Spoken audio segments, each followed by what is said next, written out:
और भारत के प्रधानमंत्री ने जितनी सख्त भाषा का इस्तेमाल किया, नरेंद्र मोदी टफ स्टैंड लेते हैं, लेकिन आज जैसी भाषा इससे पहले भी हमने उनसे भी नहीं सुनी। जब उन्होंने कहा कि मैं दुनिया के आखिरी कोने तक जाकर इन आतंकवादियों और उनके बैकर्स को हम ढूंढेंगे और उनको सजा देंगे और इनकी कल्पना से परे जाकर के इनको सजा देंगे, क्या हो सकता है सर पाकिस्तानियों की कल्पना से भी आगे जाकर? थैंक यू बुलाने के लिए सौरभ सर।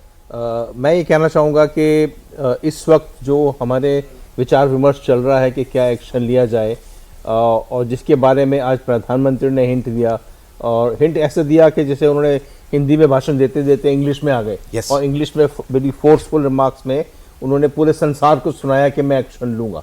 वो जानकर कहा गया, उसको आउटगस करने की ज़रूरत नहीं है। हमको अपने इस्टेब्लिशमेंट को इस वक्त तैयारी करने देने चाहिए कि वो क्या करना चाहते हैं। इसमें कोई काइनेटिक भी हो सकता है, कुछ नॉन काइनेटिक भी हो सकता है। कुछ नॉन काइनेटिक के बारे में हम बात कर चुके हैं, इंडस वाटर ट्रीटी वगैरह, और काफ़ी कुछ नॉन काइनेटिक किया जा सकता है। सो इसके बारे में जो इस वक्त प्लान बनाया जा रहा है या प्लान बन गया है, उसके मुताबिक उनको काम करने देना चाहिए।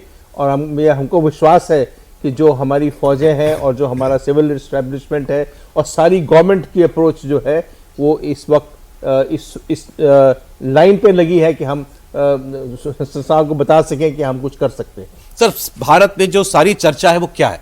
हम सर्जिकल स्ट्राइक कर चुके पाकिस्तान में, हम एयर स्ट्राइक कर चुके हैं। ये पाकिस्तान को एक किस्म का टेम्पररी टॉनिक साबित होता है।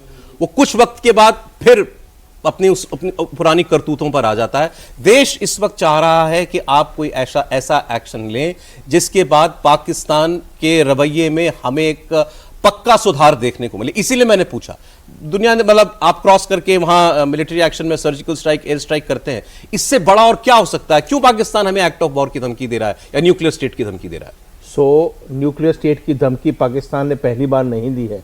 पाकिस्तान के प्रधानमंत्री जाकर ये बात, पहले वाले प्रधानमंत्री नवाज शरीफ जाकर ये यूएस में बोल चुके हैं कि अगर हिंदुस्तान ने अपनी कन्वेंशनल फोर्स हमको दिखाई तो हम न्यूक्लियर इस्तेमाल करेंगे। और हमारे पास short range nuclear weapon systems हैं, जैसे नसर वगैरह बोलते हैं 60 किलोमीटर्स वाले, तो हम टैक्टिकल न्यूक्लियर वेपन इस्तेमाल करेंगे क्योंकि भारत के पास कन्वेंशनल सुपीरियरिटी है। ये उन्होंने ओपनली करी है, आज की बात नहीं है, ये कई सालों से करते आ रहे हैं। और हमको मालूम है कि ये उनकी गिदर धपकी है कि वो न्यूक्लियर की बात करते हैं और इसके बारे में हमको विचार नहीं करना चाहिए।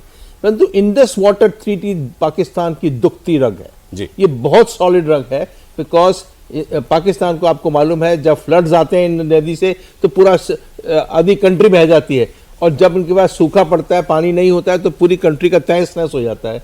ये 3 नदियों पे सारा पाकिस्तान डिपेंड करता है, पूरा पाकिस्तान की इकोनॉमी, बिकॉज पंजाब और सिंध ये तीनों नदियाँ इंडस जो बनती है वो इस 2 मेजर स्टेट्स को कवर करती है। और ये इसके बारे में अगर हम कुछ सीरियसली सोचें, ये बात कहने की अलग है कि इंडस वाटर ट्रीटी को आज सुबह सोचें और कल टैप ऑफ कर दें, ये नहीं किया जा सकता। इसके लिए बहुत विचार विमर्श करना पड़ेगा, सोचना पड़ेगा कैसे इंडस वाटर ट्रीटी को सस्पेंड किया जाए।